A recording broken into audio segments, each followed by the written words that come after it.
There we go. Axel, no. Stop yelling. I'm recording. Lower your voice.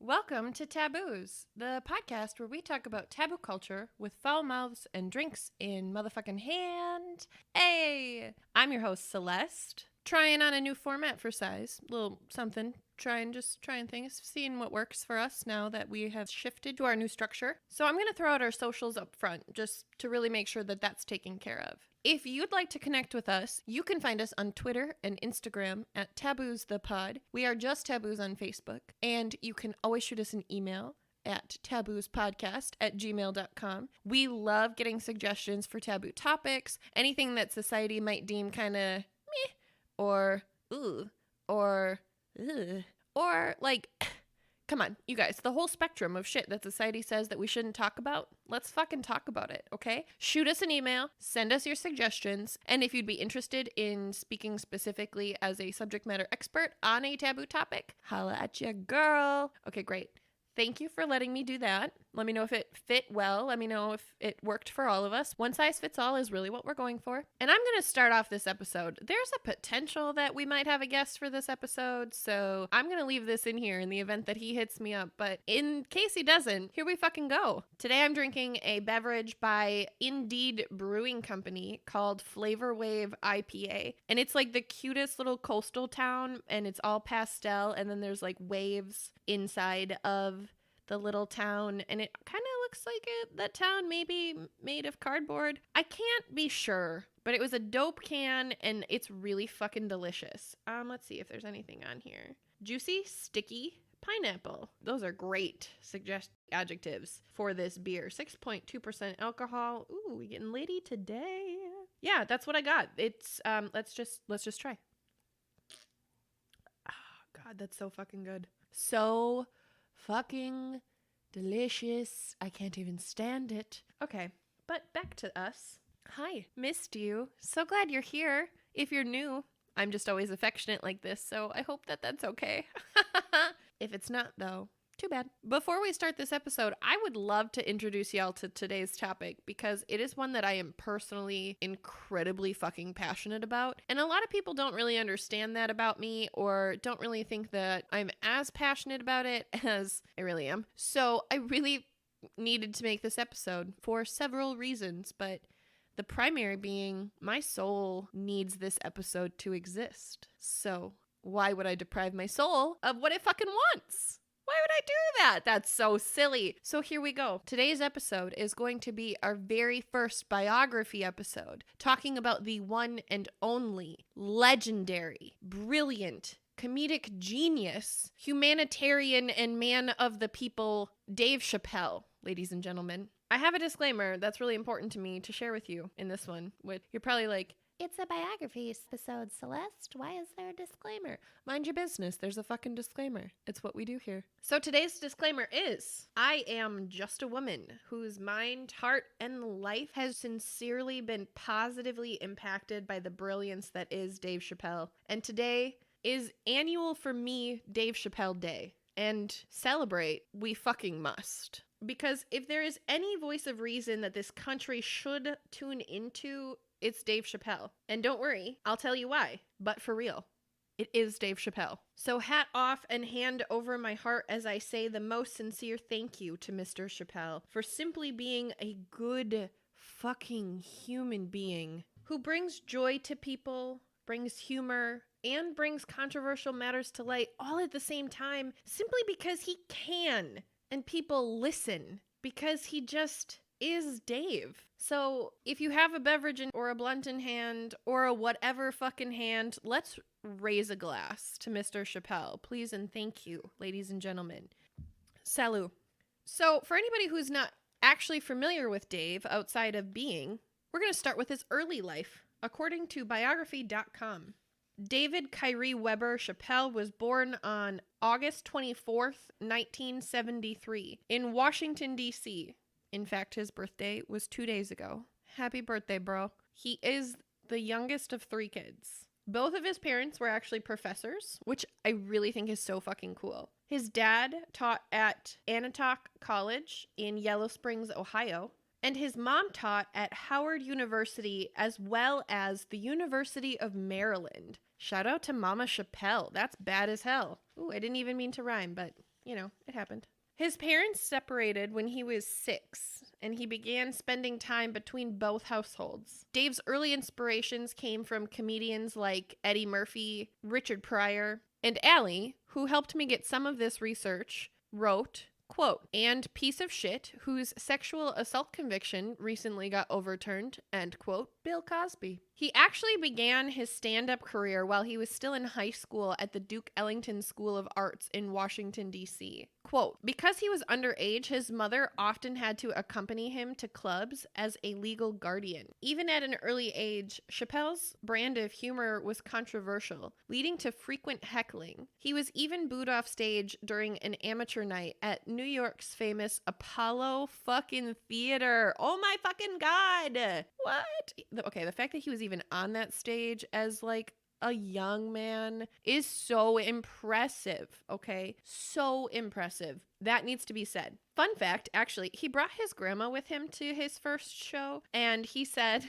cutest fucking thing, something to the effect of, now, Grandma, I need you to know that I'm going to say some things up there that you've never heard me say before. And she hyped him up with, knock 'em fucking dead. Like, come on, you guys. Like, that is such a fantastic relationship for a man to have with his grandmother. That is a good fucking man. He also openly and proudly talks about his grandparents' conversion to Islam, which is a super incredible listen. I highly, highly recommend it. His career took off as a comedian, which fast-tracked a babyface Dave into film and television. These are his tales. Dun dun. He had a quick stint with his first TV show titled Buddies, a Disney-produced ABC series. Dear Disney, please don't sue us. Thanks. Love you. Which was a show about 2 friends living in New York City when he was only 18 years old. What? Unfortunately, the show was canceled after only 5 episodes. I was actually like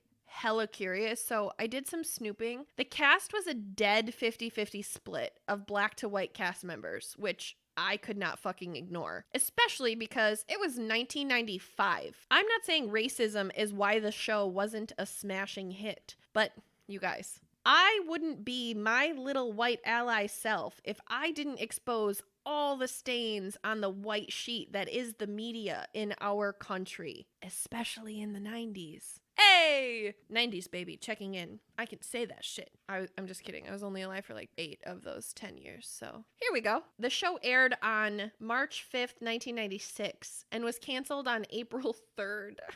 Oh, sad.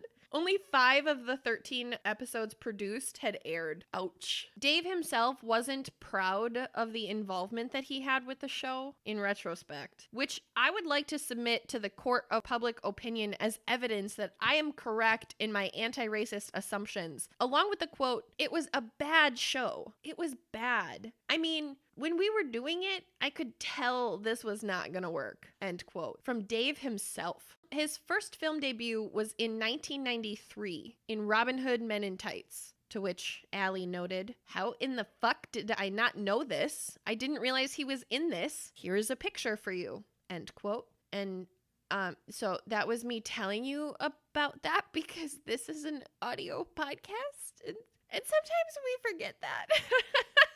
Also, I've never seen Robin Hood Men in Tights, so now that's going to have to happen. He also was the youngest comedian in the HBO special Comedic Relief 6 at the age of 21. I also have not seen this. In 1998, he went on to star in Half Baked, as well as appearing in Woo and You've Got Mail.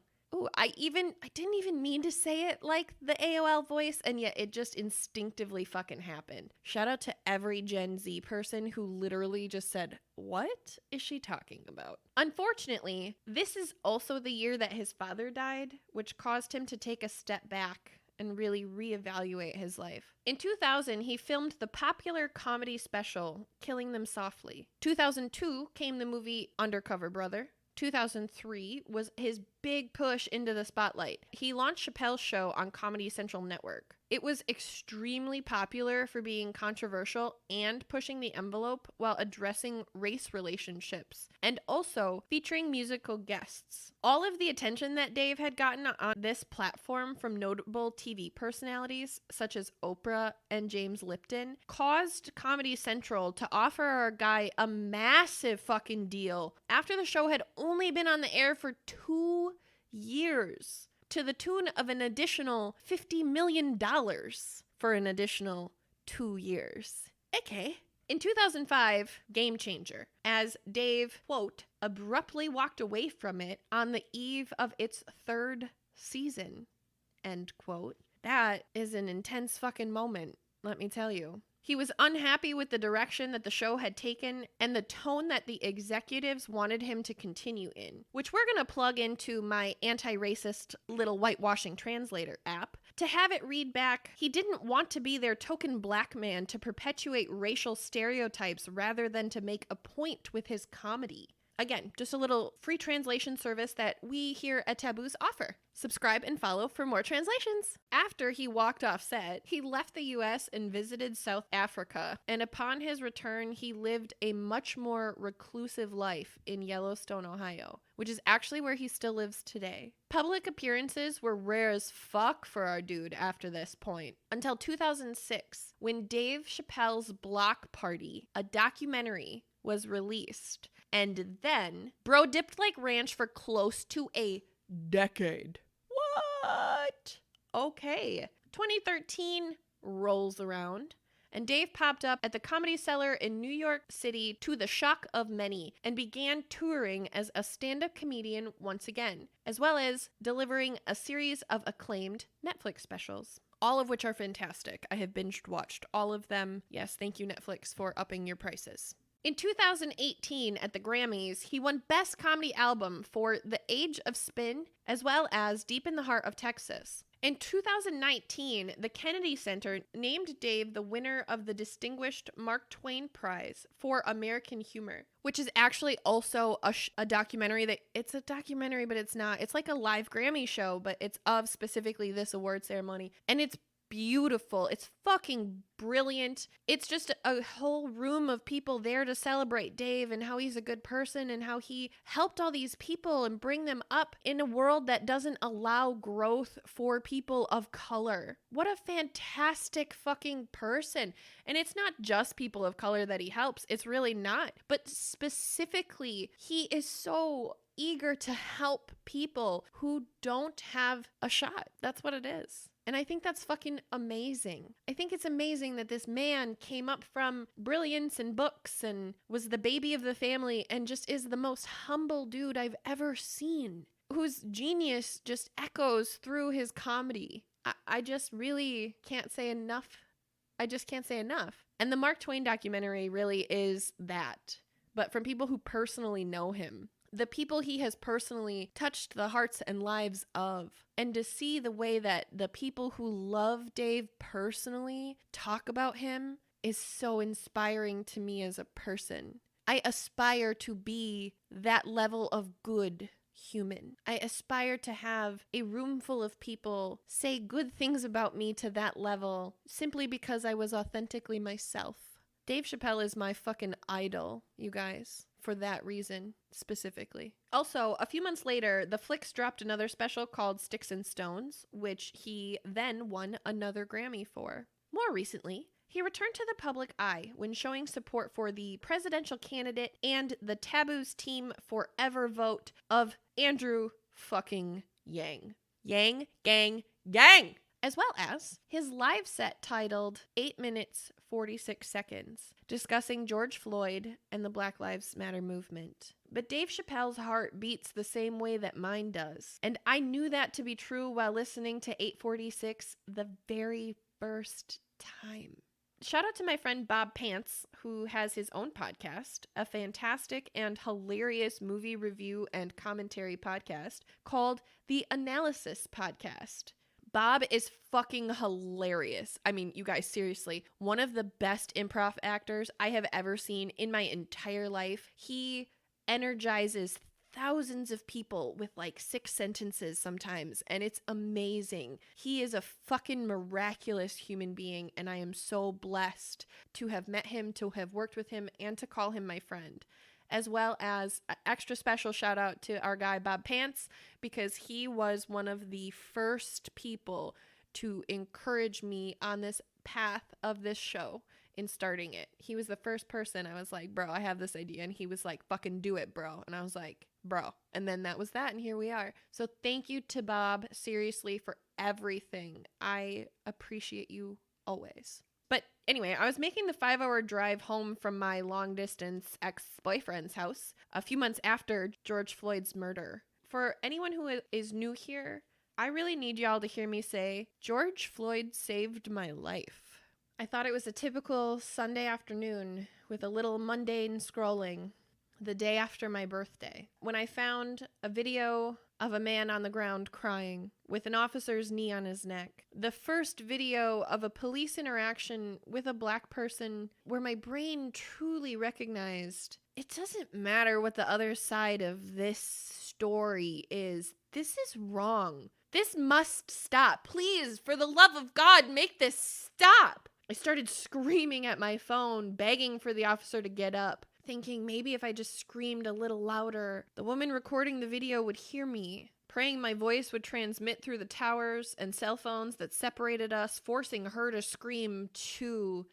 But she never fucking did. I sobbed as this man called out for his mother, wishing every fiber of my being to teleport myself to be there with him, just so he wasn't alone in that moment. An intense rage-filled urge came over me, making me want to shove those fucking cops surrounding him and on top of him, no matter what consequence it meant for me. I have no words to describe the feelings I had in the moments the whole world was watching George Floyd die. A grown man with kind brown eyes that were filled with tears, begging for his life. Well, I found myself begging with him. The thousands of tears that I have cried for George Floyd soaked into my soul and have changed my DNA, changed everything I knew about my world, my life, myself to that point. And I spent 27 years in a world without color. On May 25th, 2020, a dying man gave me the gift of seeing color. And in that, he helped me find my purpose. That is the day that George saved my life. May he forever rest in peace with my eternal gratitude. With that said, it feels a little personal when white people try to frame him up as this cruel, evil monster who never suffered the consequences of his actions. He paid his dues. He cohabitated every day with those demons, and he had to live with that. Did he really need to die for it too? It feels a little personal when I wear a Black Lives Matter t-shirt and somebody asks me if my kids are black. It feels a little personal when black people assume that I am out here screaming, I can't breathe because of black men or black women, or because I am not afraid to say that both are so fucking beautiful.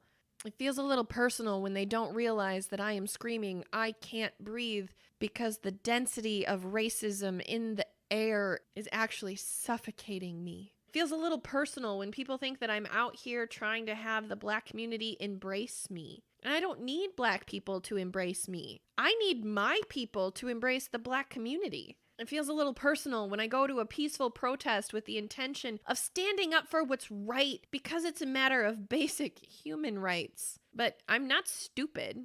I know change is messy and hard and dangerous, and I also know I have an allergy to capsaicin. So the number on my arm is for either my only phone call or in the event someone finds my body. And it will connect you to the only person who knows shit went sideways and how to contain it. Get my daughter, get my lawyer, and get my mother. And because of that, it feels a little fucking personal when people question my authenticity to this movement, to this group of people, to our society, and to our species as human beings. It feels a little personal when I interact with white allies who are really just performative. Just like it feels a little personal when I experience white allies who are treated as though they are performative. It feels a little personal when it's forced down my throat that I'll never understand the pain and suffering of the Black community because of my privilege. I know that. My privilege is innate. I don't want it, but I have it, and I can't change that. No differently than a Black person cannot change the color of their skin. All I can really do is use the gift that George Floyd gave me when he saved my life that day. And to me, that's worth it, because from where I'm standing, there is nothing more personal than using the gift he bestowed upon me to be a part of the solution, to create change, not only in the laws, but in people, to help see the whole world in color. And just let me ask, what if on that day, George Floyd didn't just save my life? What if he actually saved yours too? But also, hi, I live in Wisconsin. Tan white girl proudly checking in. And I just really do need to emphasize, you guys, that being Black is something I'll never understand. That oppression and degradation to a human purely based on the color of their skin, because in my mind, honest to fucking God, that should not matter. A human is a human until they aren't in my world. Since I was a wee fucking sprout, that is how I have always operated. But part of that is because nobody ever explained to me that color matters. Of course it does. Of course it fucking matters. In terms of vision, color blindness is something we always try to correct in humans. And in people, our color is what makes us unique. It's what makes us remarkable. That we all have the same exact organs, right? Anatomically, we are all exactly the same. A brain is a brain is a brain. Pretty basic. But skin, our largest organ, comes in varying colors. How fucking incredible. Oh, I think that's amazing. Sorry about my small science-gasm. But here in Wisconsin, we have plenty of Karen I know who love the full spectrum rainbow. Not because they belong in the alphabet mafia, but because they're on my news feed every time it fucking rains. I recognize that we all try to capture and admire and share the beauty that is red, orange, yellow, green, blue. Don't forget there's purple too. Again, dear Disney, please don't sue us. We only have $12. Thank you for your kindness and generosity. But I really just have to ask, why is it that we all appreciate the vibrancy of that natural art, and yet we don't want and refuse to talk about skin that way? That blows my fucking mind. So I hit the streets of Wisconsin communities as soon as I fucking could. Little naive me. And please hear me say that I have had Black people I've loved in my life my whole life. That's not new to me. But I truly never knew how bad it was, which is called ignorance. And it is hate's introverted little brother, just so you know. Shout out to our white privilege episode if this is your awakening to this truth. And you're welcome for sparing you the pain of your eyes being pried open by a dying man in the streets of Minnesota while millions of eyes locked on his, jaws simultaneously dropped, and the collective shatter of a heartbreak was so loud it ripped your soul in half. Because that's a pain that I would only wish on racists and homophobes and pedophiles. And I say that with all the disrespect I can muster. George Floyd is my rainbow, in a way, like a nocturnal one. And honestly, shout out to the love of my life and #1 hall pass, Mr. Marcus Hobson, for that reference, as well as its applicability. Love you so much. Call me Fangirl Out. Because in my pursuit of protecting George Floyd on that day, screaming at my phone, my body set into action the pursuit of protecting the people I love instinctively. And in this instance, the people I love is the Black community, which is a really dangerous and unpopular opinion in this state, especially as a white woman. But it is my moral duty, responsibility, and purpose to stand that ground, even if it means to stand it by myself. To use all of my privilege to speak to all the managers and to call anyone but the cops when I experience racism. I have risked my life for this stance more than once, in fact. Stupidly, impulsively, but always proudly. And the people around me, whether they love me, hate me, I don't fucking know, maybe they want to date me, what the fuck ever people think, I literally don't give a fuck. But people think I'm broken for being this way. Like, Allie can't wrap her head around the bar fight that I caused in bumfuck Michigan, about an hour south of the Canadian border and just a few miles west of Meth Lab, USA. You know the place, right? Yeah, okay. We've all been there. Stopped at a bar after a day of hiking and recharging and living my best fucking life for my 29th birthday, the 1-year anniversary of George's murder. I got a bite, I was doing my shadow work at the table, and old Sammy boy about 10 feet from me drops the N-word. And subsequently, there are now 15 real white people in Shingleton, Michigan, who know superior genetics are not something to be proud of, and it is not safe to use the N-word just because you're in the presence of other white people. Yes, indeed, they do know that now. Or like the time that I 100% was about to go with a group of people I cared about to Kaukauna, Wisconsin. The night that Kyle Rittenhouse murdered and mutilated people in our fucking streets. Wisconsin fucking streets. While I'm watching lives of people that I love being tear gassed and shot with rubber bullets and forced to the ground, even having a gun raised to the face of a black man that I have been proud to march beside, to have in my home, to spend time with my daughter, who makes dad jokes and drinks too much tequila and loves his nieces like they were his own fucking children. He was there as a photographer at this protest. He's wearing his gear and his identification. His shirt fucking says photographer. There's no mistaking what he's fucking doing with this camera in his hands. And yet there's a gun in his face. As my other friends were on the ground, face down, hands and legs spread. And I hear the cops screaming, "No one fucking move!" And my guy Mo is screaming back, "Hands up, don't shoot." And I'm confident that my friend is going to be the next person that I see die on my phone. They were released, the group moved on, and I ran recon on the scanners for our operation from home the rest of the night. It was a long fucking night. Wondering if every 6'6" black man in a hoodie was my friend Bakari, who's a gentle fucking giant, and who I love like a brother. I, to this day, cannot hear a police scanner and not see the destructions in the streets of my state, in my home. And on August 26th last year, for the first time, there was someone in my life, in my whole life, who said the words, quote, "I want to give a shout out to all the young people doing this amazing work protesting. I'm very proud of you," end quote. And it dawned on me, I, at 28 years old, had never heard another adult, right? Celebrity figure, anyone say that they were proud of us. Proud of me for all the hard work that we've done to make sure that no one forgets to say their names, to take a stand, to defend what's right simply because it is, to see in full spectrum color, to see the truth, to see the corruption. And for the first time, I realized that that needed to be created. At the time, I wasn't in a place nor had the tools to do so, but hey, look, now here we are, celebrating this day, 365 days later, to be exact.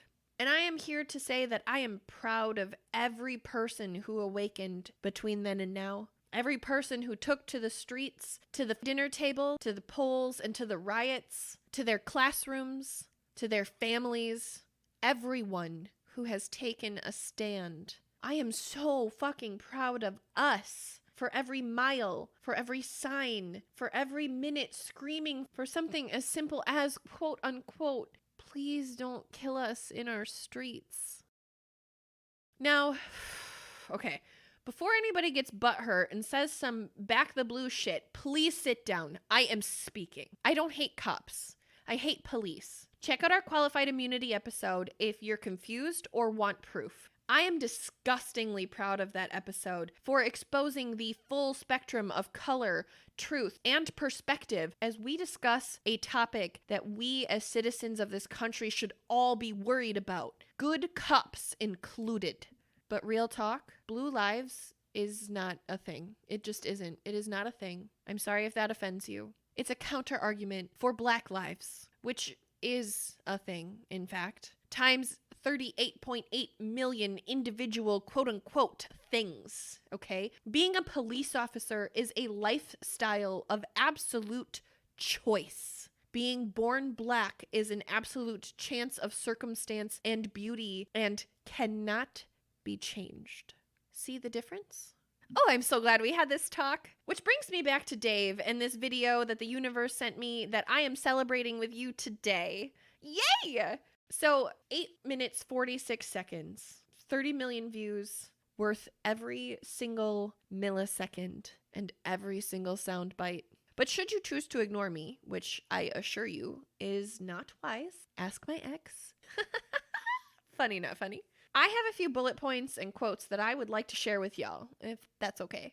On June 11th, 2020, Dave Chappelle hosted the first in-person outdoor seated event in America, just for the sake of this conversation. The audience heavily masked and spaced well beyond social guidelines, and Dave marks this moment as a moment of history, which it was. He makes the jokes, rips on the people. He is just Dave, right? Red Solo cup in hand. He just starts talking about his life experiences because that's what he does. He just speaks. And we all relate in some way or another because he's relatable. He burps into the mic. He is just 1000% authentically himself, always, but especially this entire set. He opens with a story about an earthquake, his first earthquake, and how in the 35 seconds the earth shuddered beneath him while he found his weed, phone, and keys. He told himself not to scream because in the event that he lived, he would not have to face the embarrassment of screaming in that moment out of terror. He was certain he was going to die. Absolutely certain. And he was terrified. Followed by, quote, "This man kneeled on a man's neck for 8 minutes and 46 seconds. Can you imagine that? This kid thought he was going to die. He knew he was going to die. He called for his mother, his dead mother. I have only seen that once before in my life. My father, on his deathbed, called for his grandmother. When I watched that tape, I understood that that man knew he was going to die. And all of these people standing around, recording, taking videos, and all these fucking police standing around with their hands in their pockets. Who are you talking to? What are you signifying? That you can kneel on a man's neck for 8 minutes and 46 seconds and feel like you wouldn't get the wrath of fucking God? That is what's happening right now. End quote. And to be very fucking clear, right now is past, present, and future if we don't change ourselves, our communities, our expectations of civil fucking servants, and our government. All of it must be knocked down, and we must start from scratch. Shout out to our preamble episode if you're not familiar with what the fuck I'm talking about.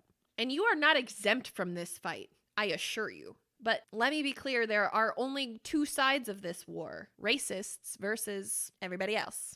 And I'd like to offer this episode as a roll call for everybody else. We must be better. We must be educated. We must be united. We must let the voices of people of color who stand for people of color rise. And we must lower ours.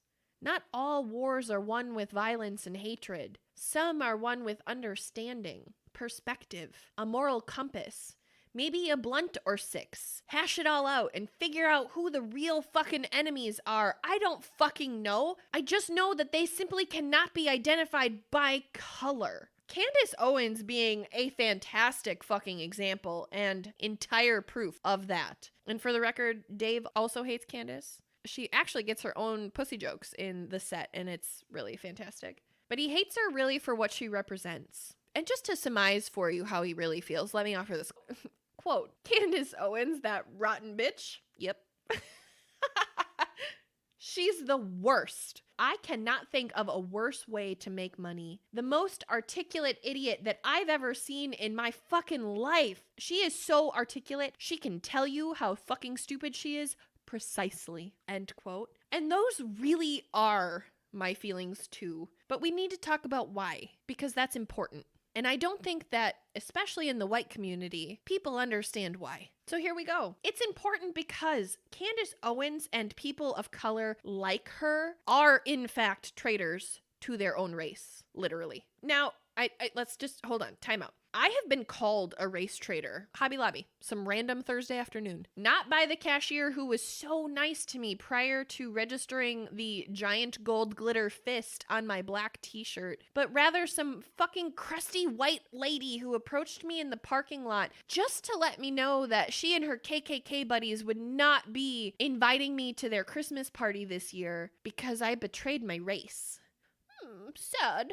But now you guys, tan white girl checking in. I need y'all to hear me say, I get asked all the time what I'm mixed with, primarily by my friends of color who, in all good intention, ask because, one, I am a very weird little color palette, and two, they just can't seem to grasp that I'd ever have the moral code to be so unapologetically anti-racist unless I was in fact mixed, which is a compliment, please don't get me wrong, but it's also an insult rolled into one. My point being, this stranger approached me, tan white girl, in public because of a shirt I was damn proud to be wearing and called me a race traitor, assuming I'm white. Few things have offended me so, honestly. But hey, if it makes me a race traitor, okay, then I am very clearly in the wrong race and that's fine. Much like Candace Owens, a black woman who bats for the white man's team, who gets paid to betray, belittle, and berate the black community unless they bathe in the whitewash of the founding fathers and colonization. Shout out again to our preamble episode. And then I have to ask, who is the real fucking race traitor? But really, this is important because it is an aspect of allyship that no one talks about. Racism and colorism are not the same. They honestly aren't. And colorism will be a separate episode, don't you fucking doubt it. But if we're ever gonna truly be better, we have to heal both. And it's my intention, not only with this episode, but with our existing content, as well as future content, to help be the cure for both. Because I can't sit around and wait. I can't wait for another young black boy to be mistaken for mythic masculinity and to be killed in the streets, in my fucking streets. I can't hold my breath while black women are still the most undervalued subset of our society, and we don't talk about that either. I mean, we do. I'm just kidding. We, Taboos, does in fact have an episode talking about it. Our Black Women Matter episode alone is a masterpiece, but it's not enough. It's not enough. Because I can't wait for the clock to run out on an innocent child because someone saw them as a threat rather than divine creation. Because I can't bear the loss of George Floyd again, or Breonna Taylor, or Trayvon Martin, or,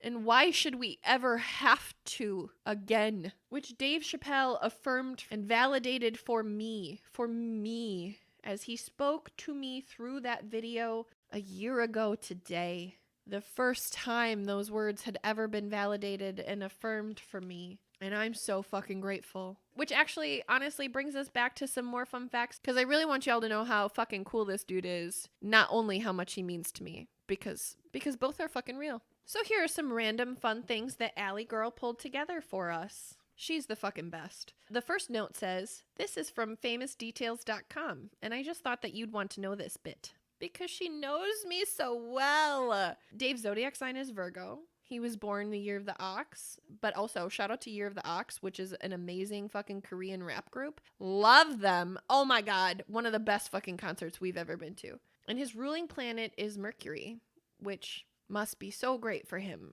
when retrograde comes around. The rest of the notes that Allie Girl grabbed for us came from both uselessdaily.com as well as Wikipedia. So his parents were both politically active, and the family house was visited by notable individuals, including Pete Seeger and Johnny Hartman. The latter predicted that he would be a comedian, which is so fucking cool, and what an honor. He quickly made a name for himself on the New York comedy circuit, even performing in the city's parks. Whoopi Goldberg named him the Kid. Shout out to Whoopi, my girl! Yes! Sister Act forever! Dave actually also converted to Islam in 1998. He told Time magazine in May 2005, quote, I don't normally talk about my religion publicly because I don't want people to associate me and my flaws with this beautiful thing. And I believe it is beautiful if you learn it the right way. End quote. You guys, Come on. I mean, seriously, last week our entire episode about religion versus spirituality directly applies to this philosophy right here. Please go check out our Love Drug Dealer episode if you're not familiar with what I'm talking about. There's a very real difference between religion and spirituality. Neither are bad. Both have pros, both have cons. Enjoy the journey. In 2017, Rolling Stone ranked him number 9 in their 50 best stand-up comics of all time. I mean, at least he made top 10, but I very strongly disagree with 9. 9 seems a bit shallow for me. I think we could have gotten in the top 5 at least. Number 1 in my opinion, but I'm clearly biased. And if by this point y'all haven't figured out what a fantastic example of a human being Dave Chappelle is, I really just wanted to offer this last quote about his trip to South Africa after he stepped away from the Chappelle show. He said, quote, "Coming here, I don't have the distractions of fame. It quiets the ego down. I'm interested in the kind of person I've got to become. I want to be well-rounded, and the industry is a place of extremes. I want to be well-balanced. I've got to check my intentions, man." End quote. That quote really resonates with me specifically in not only this episode, but in my spiritual journey as a whole, because that's true. That's all I want, is to be well-rounded. But it's not just that I want to be well-rounded. I want to create well-rounded content that gets heard by well-rounded people that in turn helps re-round our society, because we're not well-rounded. We're incredibly misshapen, and I can't stand that because I mostly really love this country, but I love humanity more. And if there was anyone to be celebrated today of all days that I believe embodies that as the people of the streets that he is so proud of, I again ask that we raise our glasses to Dave. Thank you for your recognition. And that was honestly the content that I really wanted to deliver to you guys today. So I am not sure if I colored too far outside of the lines or what, but you know what? It's my fucking show, so I get to do what I want. Hey! Ooh, I love this. I love us. I love taboos. Part of our format is that we always talk about what we learned here today. So if you would like to let us know what you learned here, you certainly can reach out to us. Again, those socials are Twitter and Instagram at Taboos the Pod. We are just Taboos on Facebook. And again, the email address is taboospodcast@gmail.com. I think the thing that I learned here today is that I'm either very courageous, very stupid, or have had a giant set of balls in a previous life. And honestly, all three is probably the right answer. So that's what I learned with this content in this episode today, especially because Dave Chappelle is somebody that I have been following for a very long time and have been a fan of for a very, very long time. But I know that as a symbol in the white community, Dave means something different than what he does as a symbol in the black community. And again, Tan White Girl checking in, I need my community to understand. And if Dave is what helps us bridge that gap, offers that perspective, brings the funny and the sass and the twist and the blunts and all the things, and we can fucking learn something and move forward together. That's why I wanted to make this episode. And that is what I learned I had the fucking audacity to create, apparently. All right, I'm just going to take another little sip of this now, a little liquid courage, now that this shit's over. Thank you so much, everybody, for tuning in today, and I cannot fucking wait to catch you on the next one. As always, do you be taboos.